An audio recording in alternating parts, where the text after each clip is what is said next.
privileged to introduce him. He is a highly respected naturalist, veteran birder, and passionate conservationist from your own city, Jabalpur. Sir has more than 4 decades of dedicated experience in bird watching and nature conservation.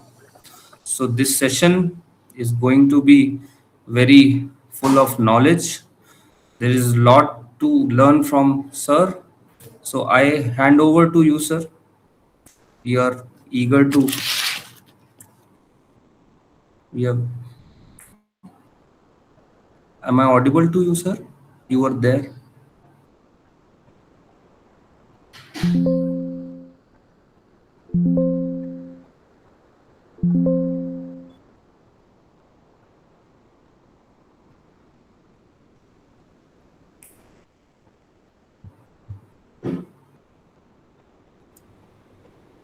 Is all right now?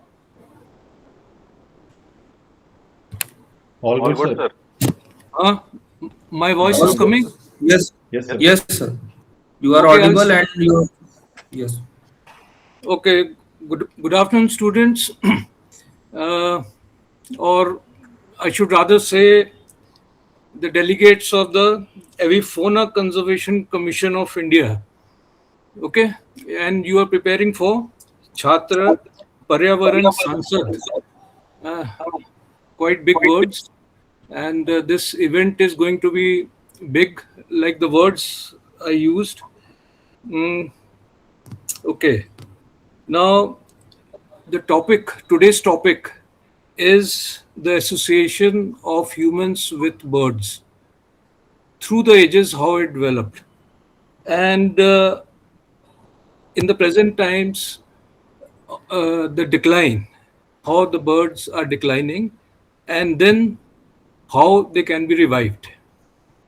In short, so in the last Sunday's session, Anshuman Singh had told you about the time period or the time, geological times, or in some taxonomy and all those things. And today, I won't repeat those things, but the things which I'm going to tell you are somewhere similar to that. So,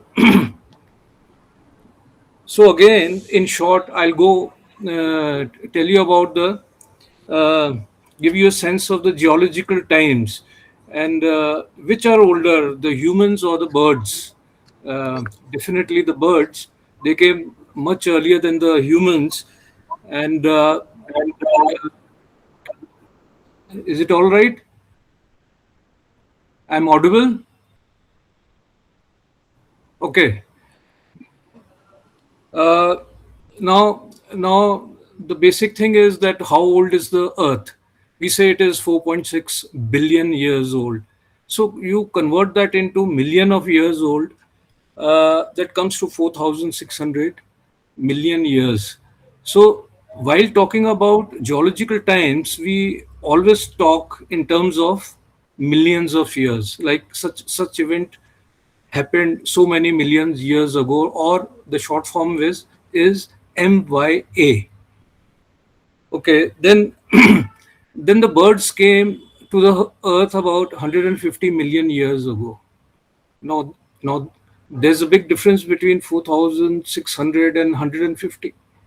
So what was happening on earth? Evolution started much later.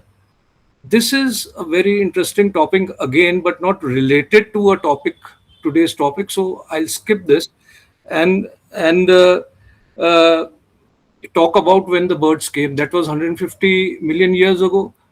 That was the Jurassic time on Earth. So, and it is known as the Jurassic period. You must have seen that movie Jurassic Park. You know, it was something like that only, and it was the age of the dinosaurs. And there was a bird among the dinosaurs which was equally big and which is considered to be the biggest bird ever. And the name of that bird was Archaeopteryx. Now, something very dramatic happened about 66 million years ago. And you must have heard about it, that a very big asteroid fell on the Earth, where the Gulf of Mexico is at present. So that was responsible for the extinction of the dinosaurs. So bird-like dinosaurs like Archaeopteryx, and there were few others, they also were destroyed or became extinct then 66 million years ago. Then after that event, evolution again started. So the birds which you see today are the birds which evolved after 66 million years. And the same is the case with mammals and other forms of life. Okay, now we come to humans. Humans, from chimpanzees, when earliest of humans, they were known as hominins. There were about 20 different kinds of, coming from different branches and different places. There were about 20 different types. And the basic difference was they started standing up, erect posture. So that was the first change that happens from apes towards the journey of becoming human beings. So then later on, most of those hominins became extinct, and some human-like apes, which later came under the genus Homo. Like humans today, if we talk about the scientific name of humans today, that is Homo sapiens.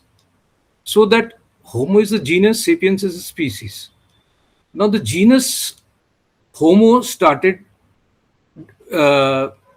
dominating this evolutionary change, and about 300,000 years back, the earliest, the human-like characters developed in them, like you say using of tools and basic language, or they even started doing abstract art.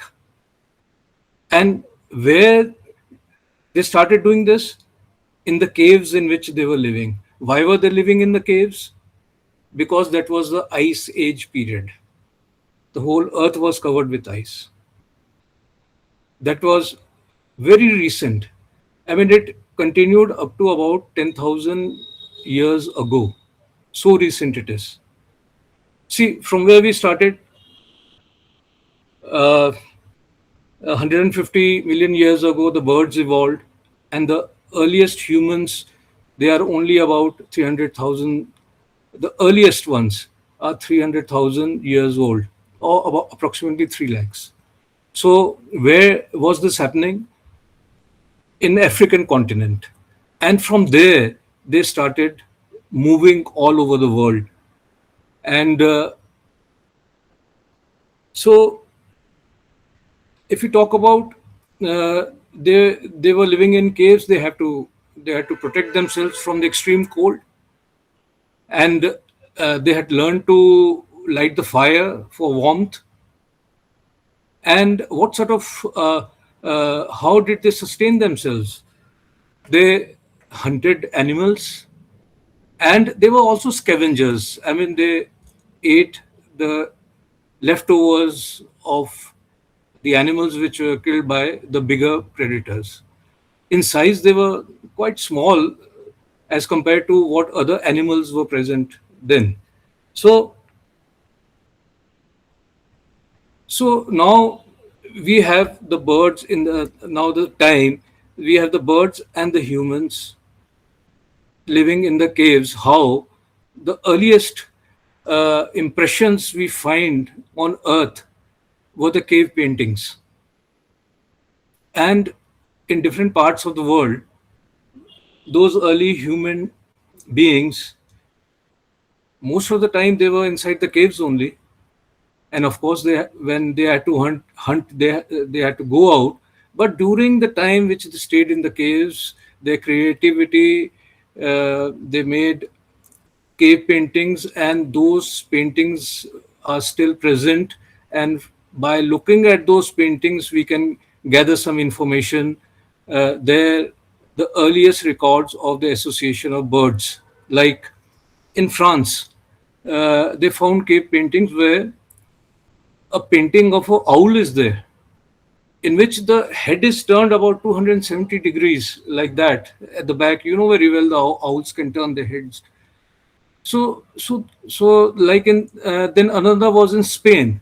Those cave people used to hunt birds for food and all, and the birds which they used to hunt, that they painted on the walls of the caves also.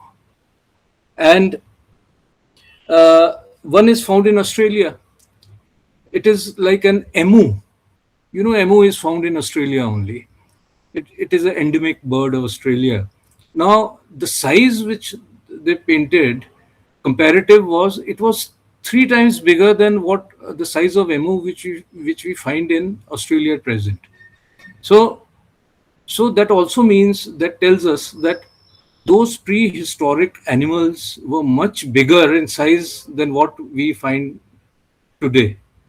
So, so all this now very close to where we stay now in Jabalpur, like in near Bhopal, there are Bhimbetka caves. You must have heard about them. And in those caves also, there are depictions of birds which are half human and half bird, the body of a human and the head of a bird. So what the scientists have gathered is, like, they might be some sort of shamanic means, like we call it tantra mantra, something like that, which they used to, they thought of, and which they painted on the walls. And then in India, if we go very back, we have a mythical association with birds, like in Purans and epics. Now we can't fix the age of the Puranas, as those Puranas were verbally passed on from one generation to another. And at a very later stage, they were like written on paper, and those records exist today. But talking of that, we see different gods which were associated with birds. Uh, Next slide, Adit. Yes. So here in this slide, you see this painting. Is it visible, sir? It is to the students. Is it visible to the students? One more request to you, sir. Some students are urging that the session, if it could be bilingual also. Okay, They were okay, more okay, okay. Got it, got it. तो ये जो painting इसमें slide में है, इसमें एक बड़ा पक्षी है और उसके ऊपर हमारे हिंदू भगवान हैं. तो आप कोई बताएगा कि ये पक्षी कौन सा है और ये भगवान कौन से हैं?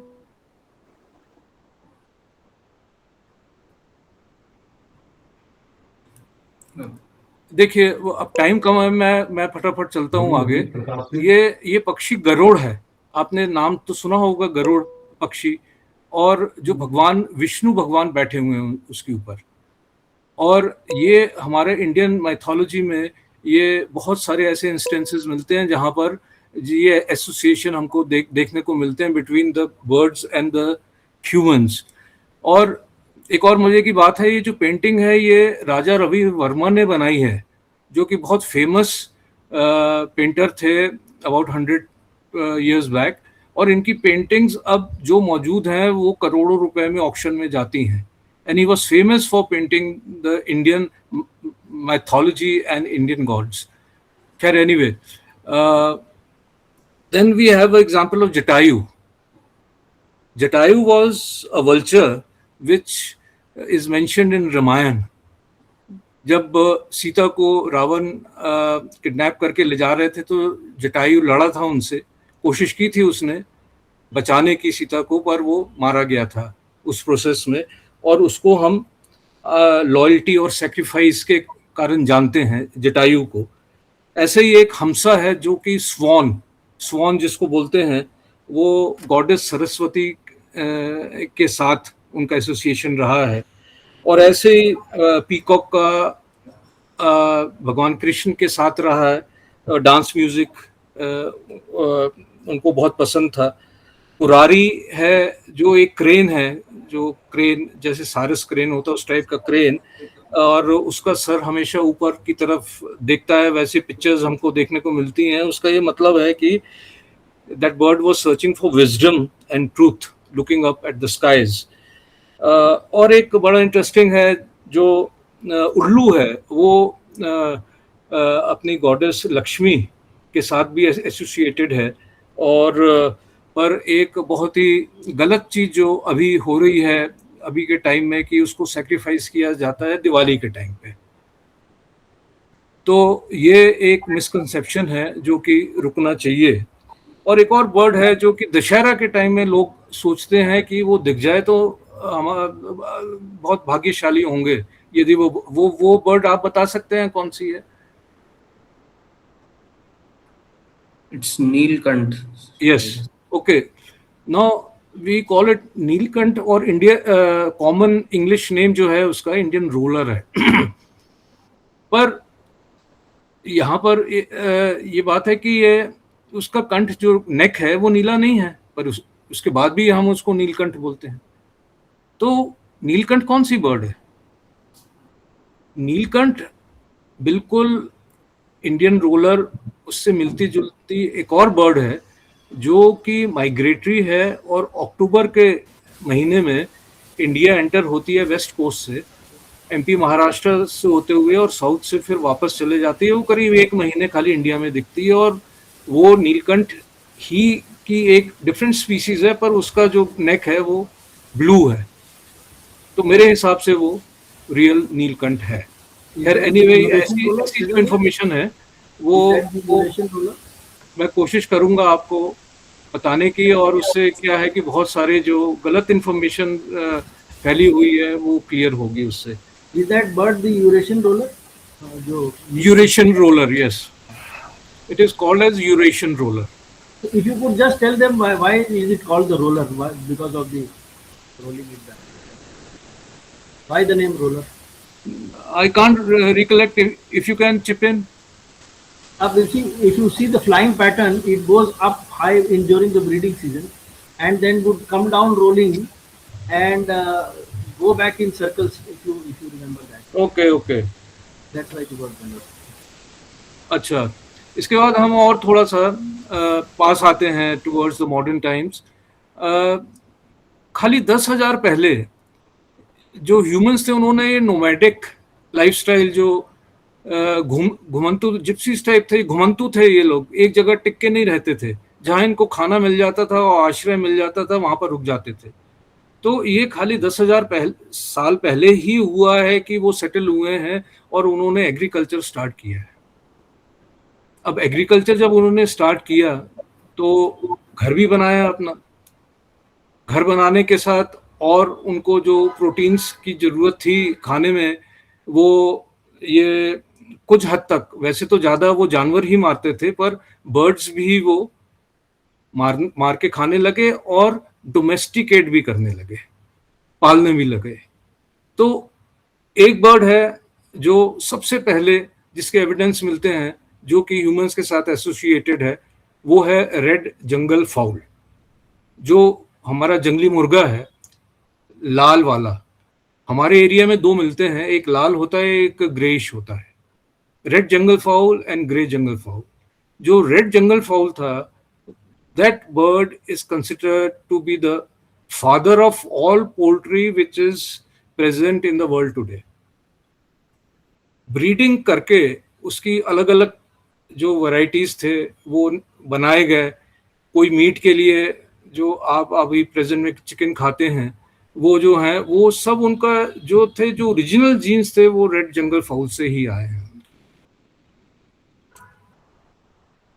और भी कुछ हमें प्रमाण मिलते हैं association of birds with humans. Second third, मेरा ख्याल मेरे को जल्दी करना चाहिए बहुत। वो कालिदास की पोइट्री में देख लो, फिर उसके बाद मुगल पीरियड आता है, उसमें भी बहुत सारी पेंटिंग्स हमें मिलती हैं देखने को। और उसके बाद ये और फिर ब्रिटिश पीरियड जब आया तो बर्ड्स की रियल सेंस में साइंटिफिक स्टडी स्टार्ट हुई है, और उस टाइम से ही हमें जो भी साइंटिफिक लिटरेचर है बर्ड्स के बारे में उसी पीरियड से मिलना चालू होता है।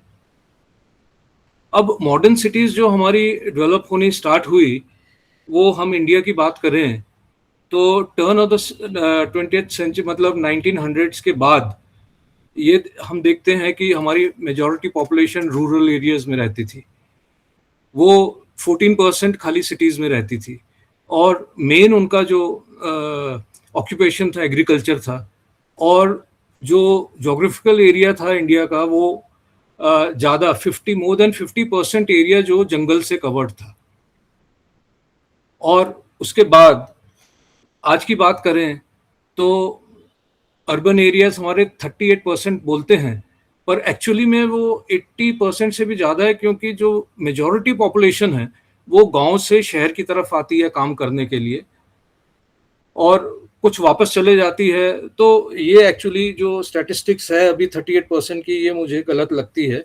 और फॉरेस्ट एरिया जो है वो रिड्यूस होके, ऑफिशियल फिगर्स तो बोलती हैं 20-21% फॉरेस्ट एरिया है इंडिया में, पर वो एक्चुअल में देखा जाए तो बहुत कम है, 10% से भी ज़्यादा है।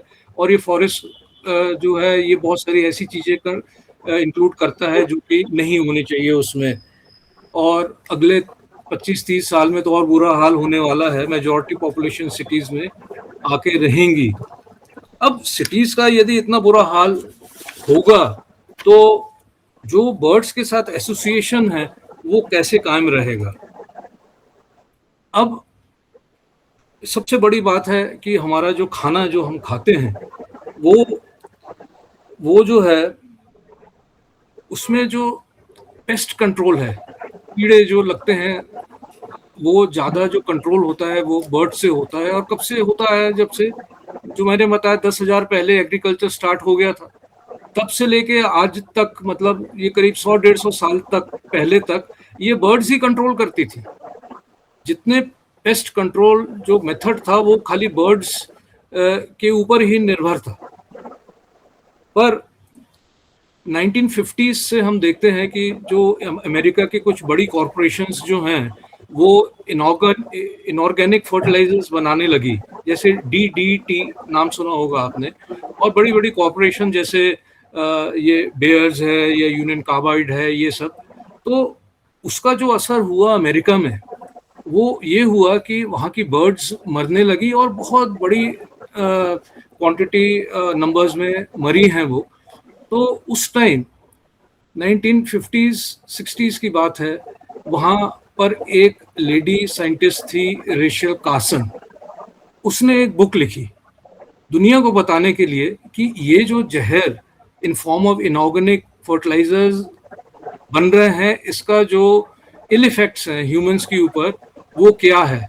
तो उसने वो जो बुक का नाम है the silent spring. Silent spring मतलब स्प्रिंग टाइम वेस्टर्न कंट्रीज में वो होता है जब बर्ड्स माइग्रेट करके वापस आती हैं और उनके सॉन्ग जो हैं पूरे एरिया में सुनाई देते हैं। पर उनके सॉन्ग्स तो सुनाई नहीं दे रहे थे क्योंकि वो ज़्यादा नंबर्स में मर चुकी थी। तो उनका स्प्रिंग भी साइलेंट होने लगा था। तो ये बुक आप जरूर पढ़िए, बहुत ही अच्छी बुक है ये। और यहाँ से ही वो स्टार्ट हुआ जो डिक्लाइन बर्ड्स का, जो अभी हम इतना फील करने लगे हैं। अमेरिका जो भी चीज़ वेस्टर्न कंट्रीज में होती है उसको करीब 30 से 50 साल लगते हैं हमारे इंडिया में उसका इफेक्ट देखने के लिए। हम अभी हल्ला मचा रहे हैं, पर अमेरिका ने पहले हल्ला मचाना चालू कर दिया था, और उन्होंने स्टैटिस्टिक्स और पूरी स्टडीज भी स्टार्ट कर दी थी उसके इल इफेक्ट्स करने के लिए। केमिकल्स को चेंज किया उन्होंने, बहुत सारी चीजें की उन्होंने।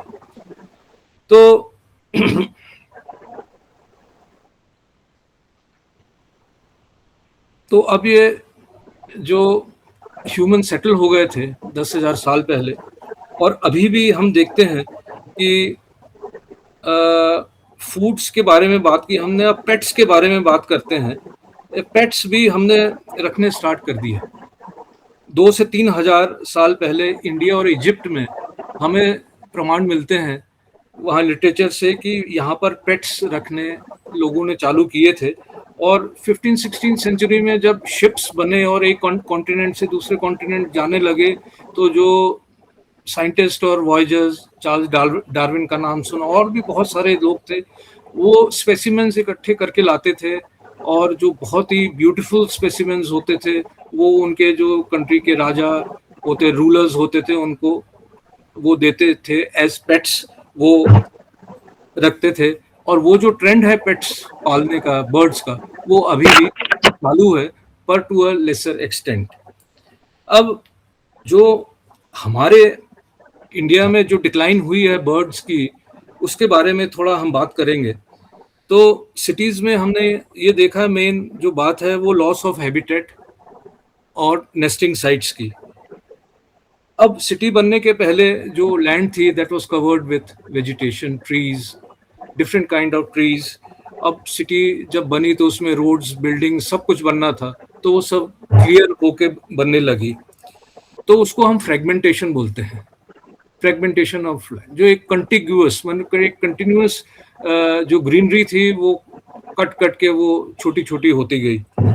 उसके बाद जो घर थे हमारे शुरू में जो बनते थे ब्रिटिश टाइम में, अब आप लोगों ने तो नहीं देखे पर हमारी जनरेशन ने देखे हैं, ज़्यादा घर खपरे वाले होते थे, तो उसमें वो जगह होती थी उनके नेस्ट बनाने की। और वो जो सिटीज़ में भी काफ़ी बर्ड्स देखने को मिलती थी। फिर इलेक्ट्रिक वायर्स हैं जिसमें टकरा के इलेक्ट्रिक्यूट हो जाती हैं बर्ड्स। फिर ग्लास विंडोज हैं, अभी मॉडर्न सिटीज़ में जो बड़ी बिल्डिंग्स हैं उससे टकरा के ख़त्म हो जाती हैं वो बर्ड्स। ये इंडिया में एक जगह है असम में, हैफ्लॉन्ग करके, जब माइग्रेटरी सीजन होता है तो वहाँ पर ये कांच से टकरा के हजारों बर्ड्स मरती हैं। तो उसका ये भी बहुत बड़ा, वेस्टर्न कंट्रीज में ये प्रॉब्लम बहुत बड़ा है, जहाँ पर स्काई स्क्रेपर्स, बिल्डिंग जो बहुत ऊंची ऊंची हैं, उनसे टकरा के थाउजेंड्स एंड थाउजेंड्स और उससे भी ज़्यादा बर्ड्स हर एक साल मरती हैं। और फिर कुछ डेवलपमेंट के टाइम जो हमारे, जैसे जबलपुर में हम कहते हैं सिटी ऑफ लेक्स थी, बहुत सारे लेक्स थे, 52 तो बड़े लेक्स थे, छोटे लेक्स और ज़्यादा थे। धीरे धीरे करके उनको फिलअप करके उसमें डेवलपमेंट हो गया, और वो जो लेक्स थे that was habitat for water birds.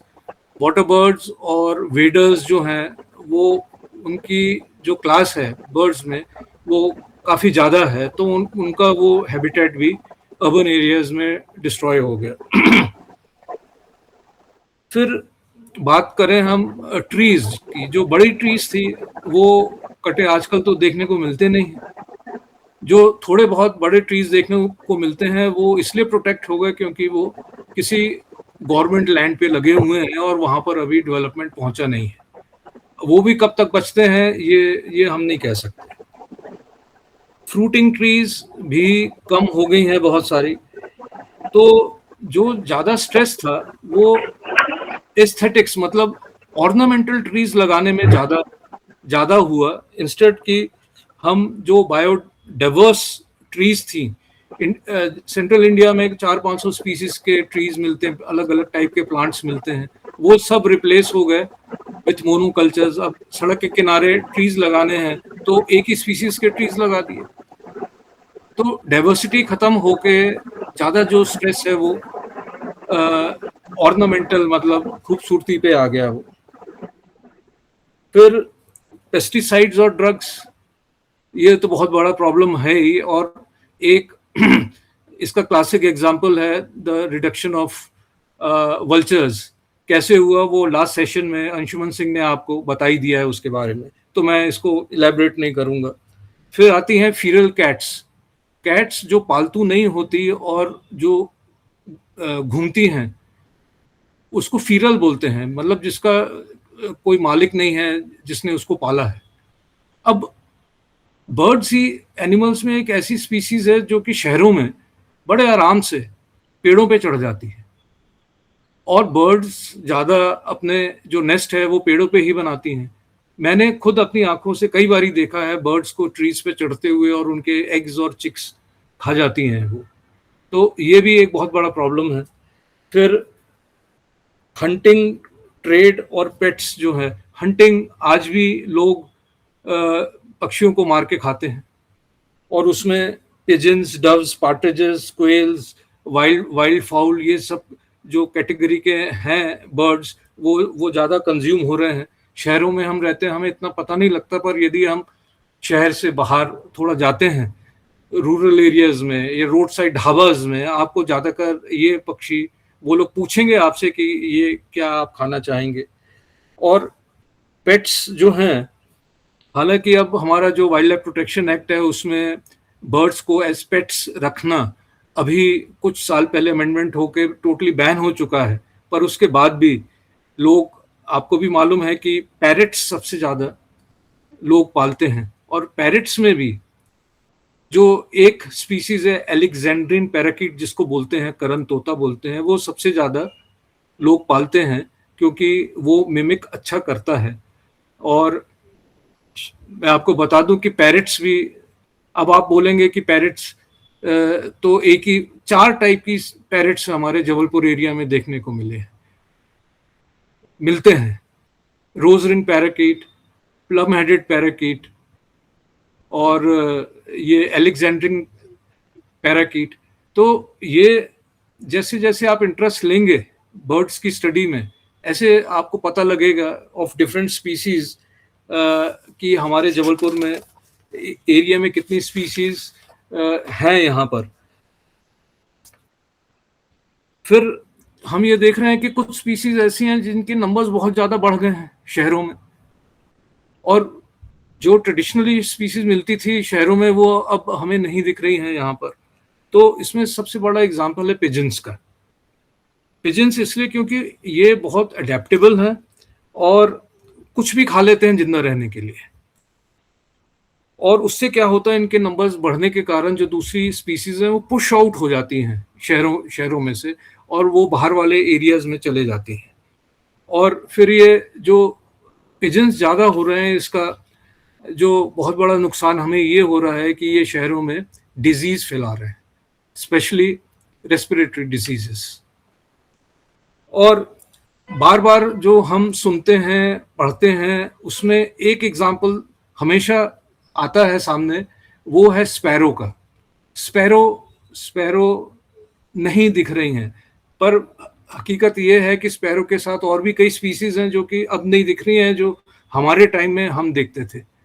और उसका सबसे बड़ा कारण, जितने अभी मैंने कारण आपको गिनाए हैं बर्ड्स के डिक्लाइन के अर्बन एरियाज में, उसमें से सबसे इम्पॉर्टेंट जो कारण है डिक्लाइन का बर्ड्स इन अर्बन एरियाज, वो है नेटिव ट्रीज का नहीं होना। अब आप बोलेंगे ट्रीज तो हैं, ट्रीज तो ट्रीज होते हैं, पर नेटिव ट्रीज जो हैं वो रिप्लेस हो गए हैं ऑर्नामेंटल से, जैसे कि अभी मैंने बताया आपको। तो क्या कनेक्शन है between birds and native trees? Native trees और इंसेक्ट्स ये को इवॉल्व हुए हैं लाखों करोड़ों साल से इकट्ठे। इंसेक्ट्स जो हैं वो 80% ऑफ द एनिमल वर्ल्ड है, और जो इंसेक्ट्स हैं वो वन स्पीसीज ऑफ इंसेक्ट जो है बहुत सिलेक्टिव होता है, वो 1 या 2 या 4 स्पीसीज ऑफ ट्रीज के ऊपर ही अपने एग्स ले करता है, सभी ट्रीज के ऊपर एग्स ले नहीं करता है। तो नेटिव ट्रीज नहीं होंगे तो इंसेक्ट्स नहीं होंगे, इंसेक्ट्स नहीं होंगे तो बर्ड्स को खाने के लिए मिलेगा नहीं, खासकर इंसेक्टिवोरस बर्ड्स हैं जो। और वो बर्ड्स को जब एग्स में से चिक्स निकलते हैं उस टाइम उनको इंसेक्ट्स की ही डाइट चाहिए होती है, उनको फ्रूट से या बाकी दाने से कोई मतलब नहीं है, क्योंकि प्रोटीन जो डेवलपमेंट है ऑफ टिश्यूज एंड मसल्स वो प्रोटीन से ही मिलता है। अब हमारे सिटीज में इंसेक्ट्स नहीं बचे, इसलिए बर्ड्स ने सिटी के अंदर नेस्टिंग करना बंद कर दिया है। शहर के थोड़ी बाहर जाएंगे हम गांव में तो हमें वो सभी बर्ड्स जो हम मिस कर रहे हैं सब देखने को मिलेंगी। So only one reason which is the starting point which describes the decline of birds in urban areas is the loss of native trees. सबसे इंपॉर्टेंट है ये, you note down this. और फिर बात हम यदि रिवाइवल की करते हैं कि बर्ड्स को वापस कैसे लाएं हम, तो जितने कारण मैंने अभी आपको बताए हैं डिक्लाइन के, वो सभी कारण को हमको एड्रेस करना पड़ेगा। बड़े ट्रीज नहीं है, ये फोटोग्राफ जो स्लाइड में आप देख रहे हैं ये ग्रे हॉर्नबिल की है, जो कि बड़े ट्रीज के हॉलोज में अपना नेस्ट बनाती है। अब बड़े ट्रीज यदि नहीं होंगे हमारी सिटी में तो ये बर्ड भी नहीं दिखेगी। कुछ जगह हैं, कुछ ट्रीज बचे हैं, इसलिए ये बर्ड दिख रही है हमको ये सिटीज। तो अब मैं फिर से रिपीट नहीं करूंगा कि जो रीजन डिक्लाइन के हैं वही रीजंस को हम एड्रेस करेंगे तो हमें उसका सोल्यूशन भी मिल जाएगा बर्ड्स को वापस लाने का अर्बन एरिया सिटीज में। और इसके अलावा कुछ चीजें और हैं जो हमको देखनी पड़ेंगी, वो है role of local urban local bodies. अब ये कौन कौन सी बॉडीज हैं जो हमारी सिटीज में काम करती हैं ऑल ओवर इंडिया? सबसे पहले तो म्यूनिसिपल कॉरपोरेशन है, जैसे हमारा नगर निगम जबलपुर है। फिर फॉरेस्ट डिपार्टमेंट है जिसका कि डिस्ट्रिक्ट का हेड डिस्ट्रिक्ट फॉरेस्ट ऑफिसर होता है। फिर टाउन एंड कंट्री प्लानिंग है जो कि हर एक 15 साल में नया प्लान लेकर आती है कि हमारा शहर कैसे एक्सपैंड करे और उसका डिजाइन क्या होना चाहिए। ये उस और भी कुछ कुछ डिपार्टमेंट्स हैं, कोर्ट्स हैं जैसे। अब कोई डिपार्टमेंट अपना काम ठीक से नहीं कर रहा है या किसी कारण से, जो मेन कारण करप्शन है, उसके कारण वो रिजल्ट नहीं मिल रहे हैं, तो कोर्ट्स इंटरवीन करती हैं फिर। और वो भी कौन करवाता है? जो सिटीजन्स हैं, जो कि जागरूक लोग हैं। और आप जैसे स्टूडेंट्स जब ये सब बातें सीखेंगे, थोड़े बड़े होंगे, तो जहां पर भी आपको गलत होता दिखेगा एनवायरनमेंट के मामले में, तो आप भी खड़े होंगे और अपनी बात रखेंगे, बोलेंगे गवर्नमेंट को कि ये देखो ये गलत हो रहा है, इसको ठीक करिए आप। दिल्ली में आप देख रहे हैं कि क्या हुआ अभी, उन्होंने अपनी बात मनवा ली ना गवर्नमेंट से। तो ये है पावर यूथ का, यंगस्टर्स का, जो कि चेंज ला सकते हैं यदि वो डट जाएं। और आप लोगों से हमें बहुत उम्मीद है इस बात पे। फिर दूसरी बात, हर एक साल जब मैं 5-7 मिनट में ख़त्म करूंगा अपना ये हर एक साल मॉनसून आता है। मॉनसून में ये ट्री प्लांटेशन का काम चालू हो जाता है। अब ट्री प्लांटेशन के नाम में जितना बड़ा फर्जीवाड़ा होता है हर एक साल, हम सीखते ही नहीं है, गलती पे गलती हर एक साल करते हैं। सभी गवर्नमेंट से लेके लोकल बॉडी सब इन्वॉल्व है, हजारों करोड़ों रुपए स्पेंड हो जाते हैं, पर नतीजा कुछ नहीं निकलता। 2018 में 35,000 करोड़ रुपए स्टेट गवर्नमेंट ने स्पेंड किया था पूरे मध्य प्रदेश में प्लांटेशन का। उसका रिजल्ट है एक भी पेड़ आज तक जिंदा नहीं रहा उसका। और वो पैसा कहाँ से निकाला गया था? कैंपा फंड से। कैंपा फंड वो होते हैं जो कि जहाँ पर फॉरेस्ट हो, जिसको डिस्ट्रॉय करके वो डेवलपमेंट करते हैं, उसको कॉम्पेंसेट करने के लिए वो इंडस्ट्री जो लगती है वो गवर्नमेंट के पास पैसा जमा करवाती है, जिसको कि कॉम्पेंसेटरी एफॉरेस्टेशन फंड बोलते हैं, कैंपा फंड्स बोलते हैं। फिर हमारा कम्युनिटी का इन्वॉल्वमेंट भी बहुत जरूरी है। सभी लोग, जबलपुर के जितने वासी हैं या हर एक सिटी के जो भी रेजिडेंट्स हैं, वो सबको मिलके जितने भी एनवायरनमेंट की एक्टिविटीज़ हैं उसमें पार्ट लेना पड़ेगा। एज अ स्पेक्टेटर नहीं रहना है। यदि आप कोई चेंज लाना चाहते हैं, यदि आप सोचते हैं कि आपको कुछ करना है, आपका फर्ज बनता है, तो ऑर्गेनाइज होके और ऐसी एक्टिविटीज़ आप टेकअप करिए। और आखिरी में एक नया कॉन्सेप्ट निकला है सिटीजन साइंस का। सिटीजन साइंस वो है जो कि ऑर्डिनरी सिटीजन्स जो कि साइंटिस्ट नहीं हैं, पर अपने पैशन को फॉलो करते हुए कुछ ऐसा डेटा इकट्ठा करते हैं जो कि साइंस में भी काम आता है। और इसका सबसे बड़ा एग्जाम्पल अभी ई बर्ड है। ई बर्ड ऐसा ऐप है जो जिसमें जितने भी बर्ड वॉचर्स हैं इंडिया में 30,000 से ज़्यादा बर्ड वॉचर्स है, और वर्ल्ड की बात तो छोड़ दो, मैं खुद नहीं जानता कितने होंगे। पूरे वर्ल्ड में ये ऐप को यूज़ किया जा रहा है। जब आप बर्ड वॉचिंग के लिए किसी नेचुरल एरिया में जाते हैं, बर्ड्स देखते हैं, तो उसको उस ऐप में आप रिकॉर्ड करते जाते हो। तो मैं आई वुड सजेस्ट यू कि ये ऐप आपको प्ले स्टोर से मिल जाएगा, उसको डाउनलोड करके आप उसको ऑपरेट करना स्टार्ट कीजिए। एक्सप्लोर करेंगे डिटेल में, अभी नहीं बता पाऊंगा, टाइम कम है, कि उसमें इतनी ज़्यादा इंफॉर्मेशन है कि आप जो भी आपके माइंड में आता है कि मुझे ये इन्फॉर्मेशन चाहिए, सब रिगार्डिंग बर्ड्स आपको वो इन्फॉर्मेशन उस ऐप में मिल जाएगी। इस ऐप को कॉर्नेल यूनिवर्सिटी, जो अमेरिका की top most, one of the top most universities है, उसने डेवलप किया था, और आज पूरा वर्ल्ड यूज़ कर रहा है। बर्ड में इंटरेस्ट यदि आपको लेना है, अपना पैशन बनाना है, तो ये ऐप के बगैर आपका सफ़र पूरा नहीं होगा। तो आखिरी में बस एक दो बात जो मैं कहूँगा, I would close my talk with this, कि यदि आपको नेचर से जुड़ना है तो उसको ये मत समझिए कि ये जो टॉक हो रही है इसको सुन के और वो अक्टूबर में खत्म हो जाएगी, उसके बाद हमारा काम खत्म हो गया। Take interest in nature through birds और any other form of life beings जो हैं, प्लांट्स हैं, ट्रीज हैं, और भी कई चीज़ें हैं। किसी एक चीज़ में आप इंटरेस्ट लेना स्टार्ट कीजिए और उसको अपना लाइफ में पैशन बनाइए, एक ऐसी हॉबी जो कि पूरी लाइफ लॉन्ग आपके साथ रहेगी।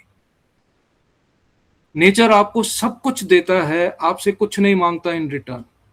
बाकी और कोई भी हॉबी आप डेवलप करेंगे उसमें आपका पैसा भी लगेगा और रिसोर्सेज भी लगेंगे। खाली नेचर के बीच में इन्वॉल्व होने से ये ऐसी चीज है कि ये लाइफ लॉन्ग आपका साथ देती है। और दूसरा, लास्ट, कि आपको यदि कहीं भी दिखे कि कुछ गलत हो रहा है, पर्यावरण के साथ, एनवायरनमेंट के साथ कुछ गलत हो रहा है, गलत तरीके से पेड़ काटे जा रहे हैं, या किसी एनिमल बर्ड के साथ गलत हो रहा है, कोई इंजर्ड है, तो आपको तुरंत एक्शन लेना है उसका। आपको क्वेश्चन करना है कि भाई ये जो आप कर रहे हो, ये आप ठीक कर रहे हो कि गलत कर रहे हो। आपको समझना है उस चीज के बारे में, तो हम लोग हैं, हमसे पूछिए आप। पर this is a very important subject towards becoming a very responsible part of the society and citizen of this country, that you have to be aware of your rights. And this exercise that we have taken of this Chhatra Paryavaran Sansad is a very good medium to learn about nature and do it with your heart. And then you would see the change that has brought in you.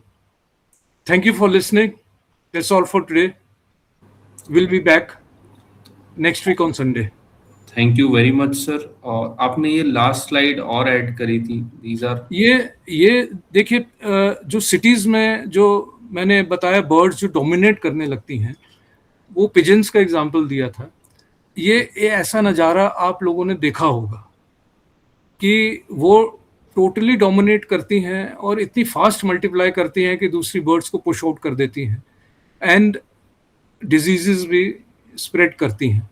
तो यदि आपने birds को feed करना है या पानी देना है, तो जैसे बालकनी है, उसमें ऐसी मैश लगाइए जिसमें पिजन ना पास हो सके, उसमें से छोटी बर्ड पास हो जाए। या पिजन्स को आप एनकरेज मत कीजिए। बाकी बर्ड्स हैं जो हमारी नेटिव बर्ड्स हैं, आपके गार्डन में टेलर बर्ड दिखेगी, पर्पल सनबर्ड दिखेगी, मैकपाई रॉबिन दिखेगी, और भी कई टाइप की बर्ड्स हैं जो अभी भी, कोयल है, तो ये बर्ड्स अभी भी हमारे जबलपुर में हैं।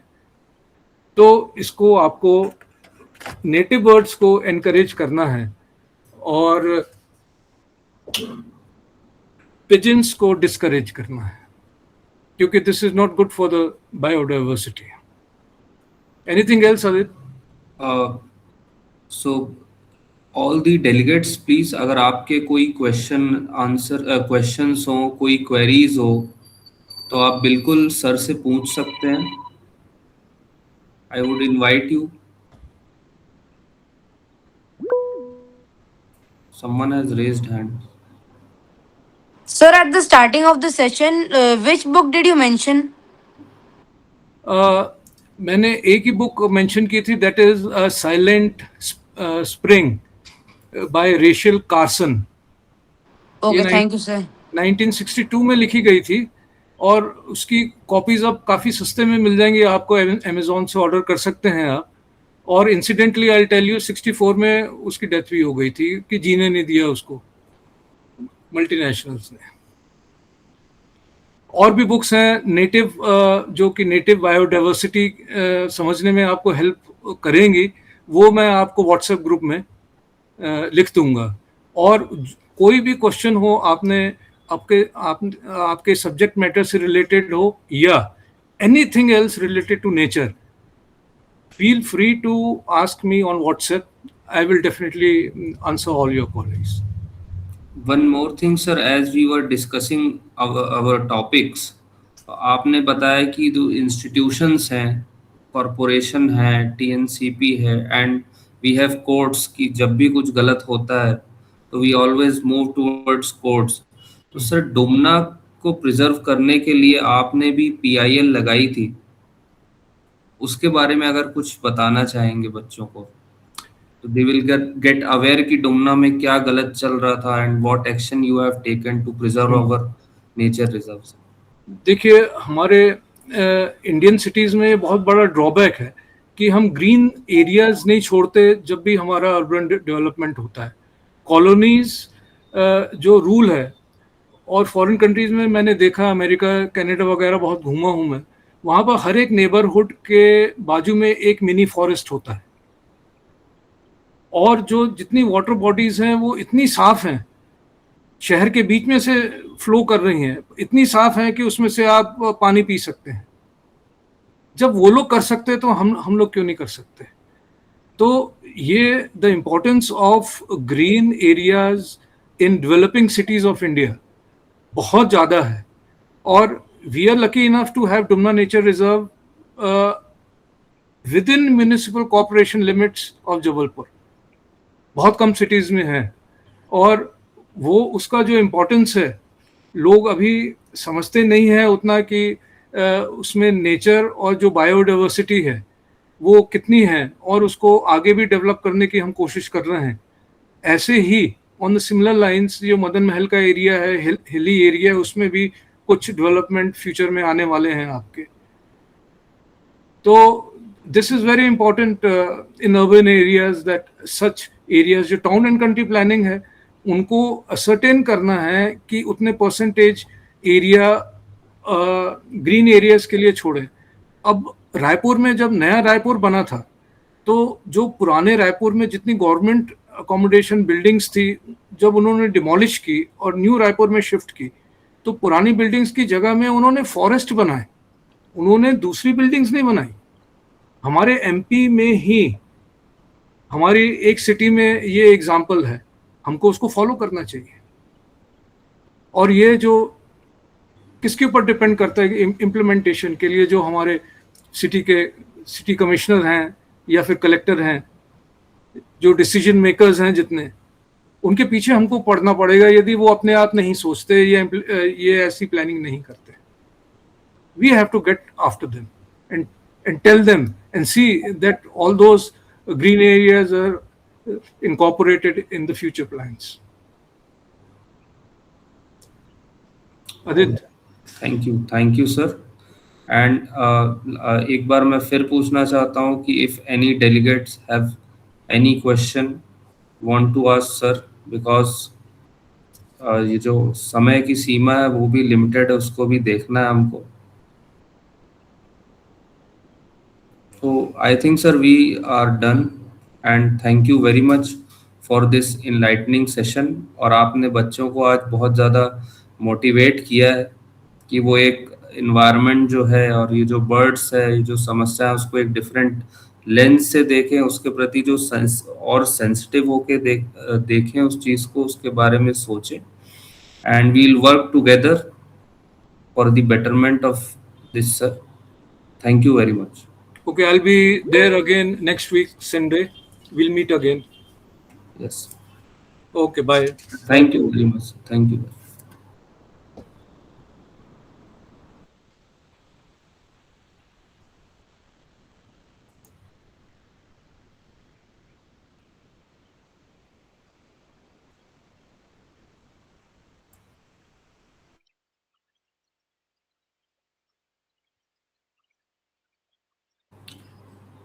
कुछ क्वेश्चंस थे आपके जो आप पूछना चाह रहे थे और नहीं पूछ पाए, ऐसा कुछ है?